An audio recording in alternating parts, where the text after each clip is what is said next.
경제 독립은 룰을 만드는 일에서부터 시작한다.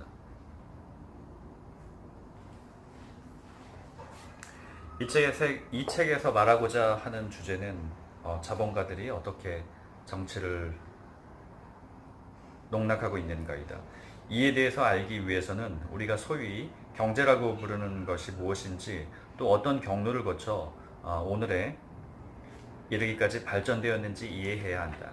우선 그 역사를 설명하기 전에 미리 해두고 싶은 말은, 경제를 연구하는 사람들, 다시 말해서 경제학자 또는 경제 전문가들, 경제 전문가에는 두 종류가 있다는 것이다. 하나는 경제의 룰을 만드는 사람들이고, 다른 하나는 그 룰에 의해서 플레이를 하는 사람들이다.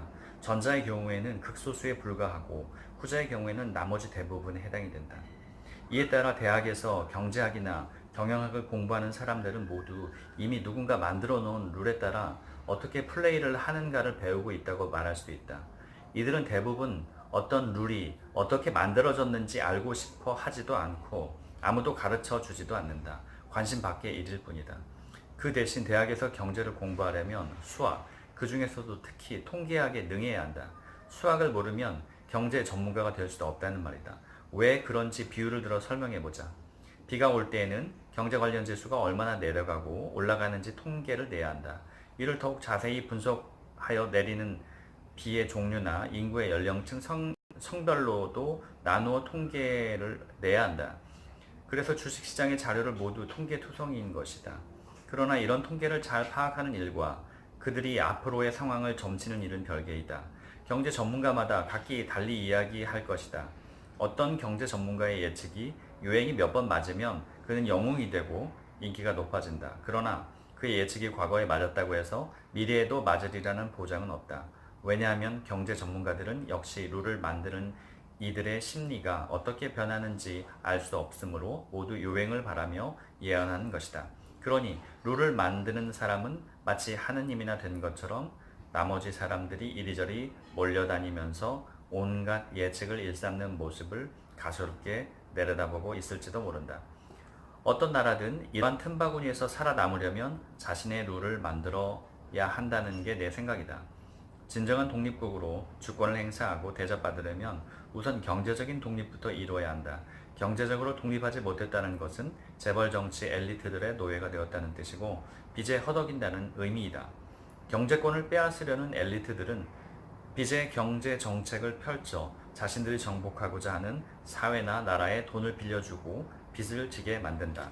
즉, 그들은 경제의 룰을 복잡하게 만들어 보통 사람들이 이해하기 어렵게 함으로써 빚을 많이 질수록 돈을 더 잘 버는 것처럼 보이는 이론을 만드는 것이다. 그들은 될수록 적은 자본금을 출자하고 될수록 많은 돈을 은행에서 대출받아 사업을 시작하면 더 높은 수익을 올릴 수 있다고 주장한다. 이는 수학적으로 설득력이 있지만 반면에 은행의 노예로 전락할 확률도 그만큼 높아지는 결과를 낳는다. 그래도 많은 사람들은 돈을 많이 벌고 싶은 욕심에 그들의 룰에 휘말려 들어가는 것이다. 한편 이러한 상황을 제대로 깨달은 사람들 사이에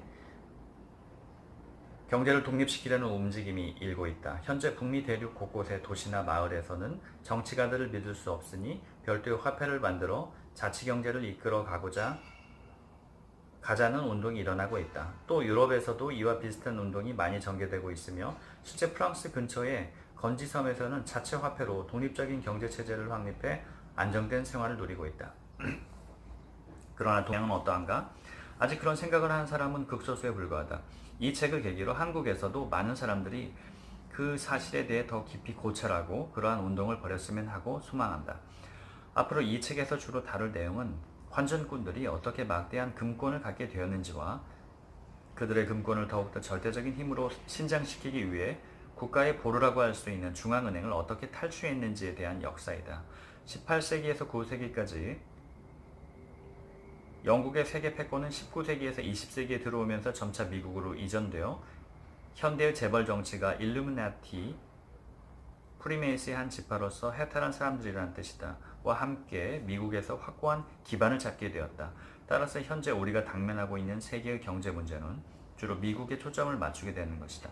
한마디로 서양의 중앙은행은 영국이나 프랑스의 경우처럼 형식상으로는 정부의 부설기관이지만 실제로는 개인이 소유하고 있으며 특히 미국의 연방지급준비은행 FRB는 외형적인 명색마저 완전히 개인 소유임을 미리 말해두고 싶다.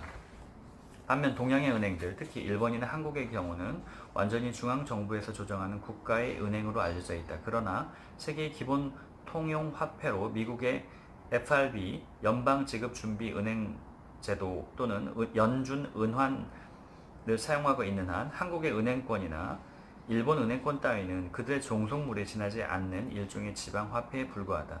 이처럼 절대적인 영향권을 행사하고 있는 연준은 일종의 준세계은행인 셈이다. 그렇지만 미국은 다른 주권 국가들과 동등한 위치에 있는 일개 국가에 불과하기 때문에 연준은의 화폐만을 세계에서 유일하게 통용시키기에는 감정적, 심리적, 정치적으로 여러 가지 요소가 작용하기 마련이다. 그리하여 미국의 재벌 정치가들은 국제결제은행, BIS, 국제통화기금, IMF, 세계은행 등을 창설해서 그 주인이 되었다. 그리고 그들이 마련한 국제화폐의 이름을 마치 세계은행 헌장에 표시된 권리로 오해할 만하게 특별인출권이라고 하는 SDR, Special Drawing Rights라고 이름을 붙였다. 그래서 이 화폐는 현재 사실상 국제통용화폐로 각 국가의 중앙은행 간에 사용되고 있다.